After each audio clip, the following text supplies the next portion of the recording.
আমাদের মধ্যে যাদের মন ভালো তারা মনে করে একজন মানুষ আসছে তার বাসায়, তো কি হয়েছে, মানুষ আসতেই পারে, বা তার কাছে যে কোনো একটা কারণে আসতেই পারে মানুষ। কিন্তু যাদের মন ভালো না তারা মনে করে আরে কী কারণে ও আসছে, নিশ্চয়ই কোনো ঝামেলায় পড়তে হবে, নিশ্চয়ই কোনো টাকা চাইবে, পয়সা চাইবে, না হলে নিশ্চয়ই কিছু একটা ঝামেলা করবে।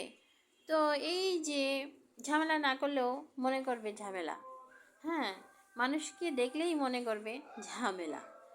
তো এই যে মন মন ভালো এবং খারাপ, একটা মানুষের মধ্যে মনটাকে ভালো করতে হলে ভালো চেষ্টা করতে হবে, ভালোকে অনুকরণ করতে হবে।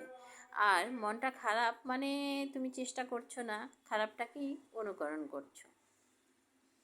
তো যেটা বলবো সেটা হচ্ছে যে মন ভালো করো আগে।